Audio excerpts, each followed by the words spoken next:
Es importante fijarse en las coincidencias, en la repetición de las mismas historias una y otra vez en los textos antiguos, como por ejemplo en la Biblia, las tablillas sumerias, el Mahabharata, escritos orientales antiguos, etc.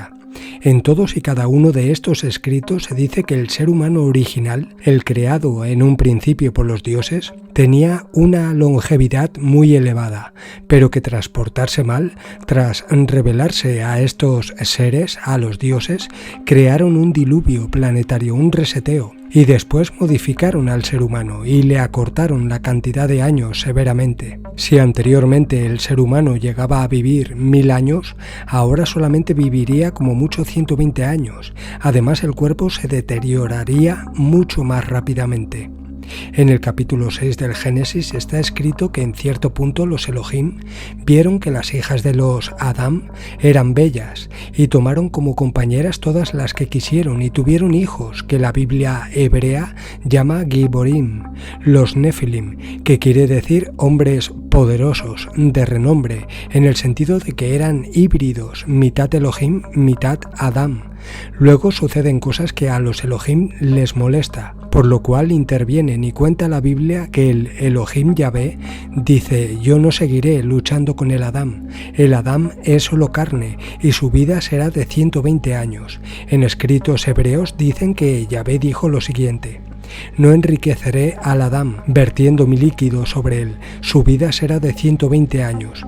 Ahí está escrito que en aquel momento esos seres toman la decisión de interrumpir el aporte de su patrimonio genético, así que desde aquel momento la vida del Adán comienza a acortarse. Desde aquel momento la vida se acorta inexorablemente.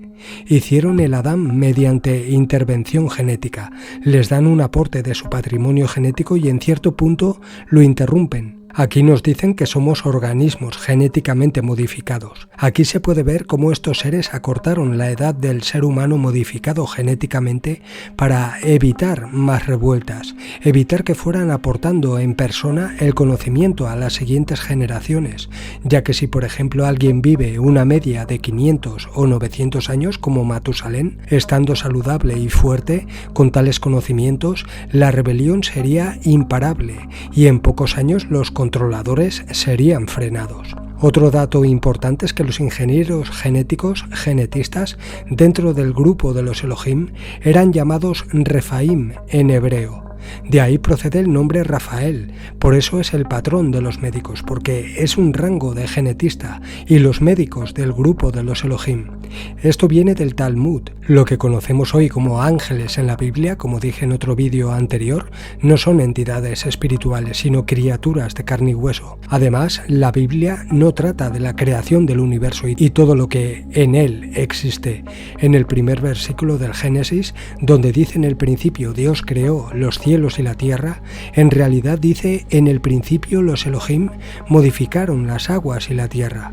El término bará en la Biblia hebrea nunca significa crear, y mucho menos crear de la nada. Significa intervenir en una situación que ya existía.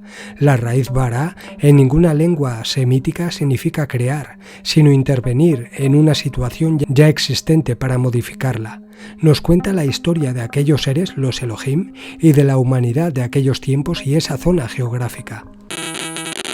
Que tampoco la Biblia lo trata, ni siquiera en el primer versículo del Génesis. ¿Saben dónde dice en el principio Dios creó los cielos y la tierra? En realidad dice, en el principio los Elohim han modificado allá aguas y la tierra. El término bará en la Biblia, y en este libro analicé todas las apariciones de bará, nunca significa crear y mucho menos crear de la nada. Significa intervenir en una situación que ya existía. De hecho, he citado a los estudios de los epigrafistas, aquellos académicos de la Universidad Sapienza de Roma, donde escriben que la raíz bará en ninguna lengua semítica significa crear, en ninguna. Es siempre intervenir en una situación ya existente para modificarla. Como les decía antes, entre la Torá de los masoretas y de los samaritanos hay al menos 2000 variantes.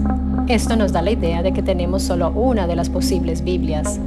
Una de las variantes para mantenernos en el tema de la genética, en el capítulo 6 de Génesis está escrito que a un cierto punto, los Elohim vieron que las hijas de los Adán eran bellas y tomaron como compañeras todas las que quisieron y tuvieron hijos, que la Biblia llama Giborim, que quiere decir hombres potentes, hombres famosos y de nombre, entonces hombres de fama, famosos, en el sentido de que eran híbridos, mitad Elohim, mitad Adán.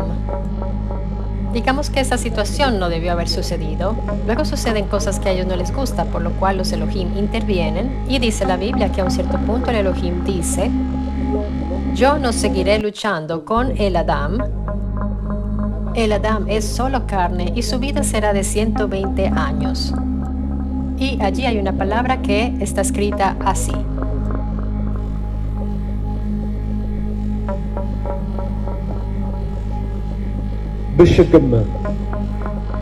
Que en la Torá de los masoretas está dividida así. En que solo carne. Dice: yo no continuaré a luchar. En que solo carne. O sea, en el fondo son solo carne. Un docente de la Universidad de Beirut, el profesor Kamal Suleiman Salibi, dice: no. Aquí los masoretas hicieron una división errónea a su conveniencia, porque esta palabra no debe ser dividida así.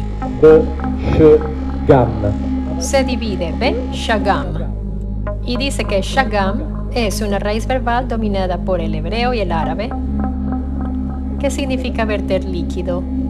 Y dice entonces que en ese versículo está escrito: yo no enriqueceré al Adán con verter mi líquido espermático. Su vida será de 120 años.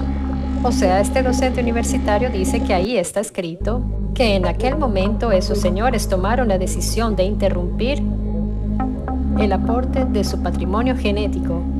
Así que desde aquel momento la vida del Adán comienza a acortarse.